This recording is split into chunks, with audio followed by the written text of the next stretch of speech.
It was a ship of dreams, the largest, most luxurious ocean liner the world had ever seen. In April 1912, the Titanic set sail on her maiden voyage, a voyage that would end in one of the most haunting tragedies in human history. But what really happened that cold night in the North Atlantic?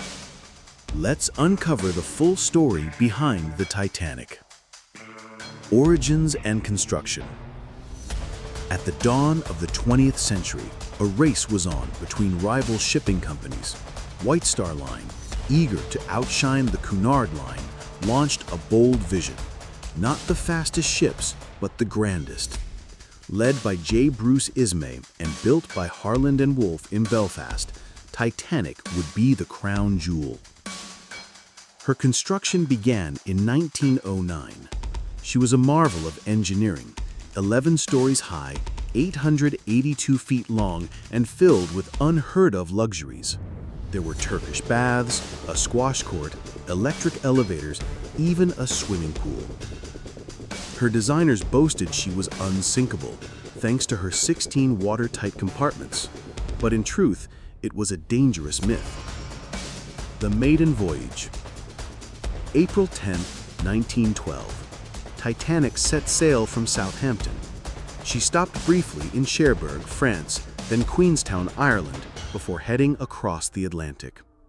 On board were some of the world's richest and most famous: John Jacob Astor IV, Benjamin Guggenheim, Molly Brown, and ordinary families in third class, hoping for a new life in America. Captain Edward J. Smith commanded the vessel on what he said would be his final voyage. The iceberg and collision.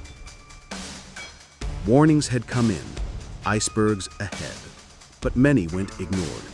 It was a calm night, the sea like glass.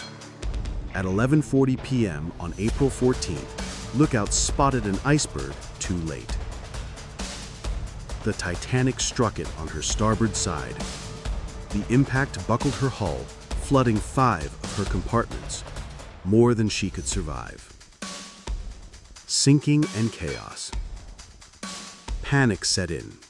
The ship's crew scrambled to launch lifeboats, but there weren't enough. Only 20 were on board, meant for barely half the passengers. Women and children were told to board first. Many lifeboats left half empty. The band played on. Some passengers prayed, others jumped into the freezing water. At 2:18 a.m., the Titanic broke in two. At 2:20 a.m., she vanished beneath the sea, leaving 1,500 souls behind. Aftermath and rescue. The RMS Carpathia arrived around 4 a.m. It rescued just 705 people. The rest had either drowned or succumbed to the icy waters. Among the survivors, Molly Brown became famous for her courage. Bruce Ismay was vilified for escaping. Investigations in the US and UK blamed arrogance, poor communication, and a lack of lifeboats. Wreck discovery and debate.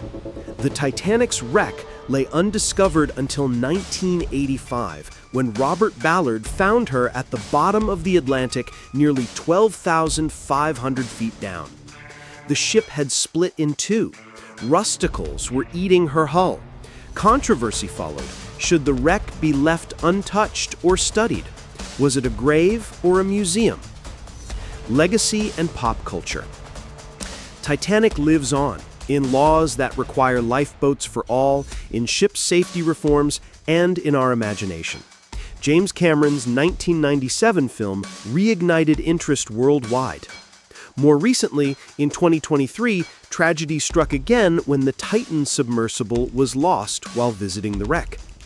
Titanic is more than a shipwreck. It's a reminder of what happens when pride overrides caution, and it's a story we must keep telling. Which Titanic moment moved you the most? Share your thoughts in the comments. And if you want more true history uncovered, don't forget to like, subscribe, and ring that bell.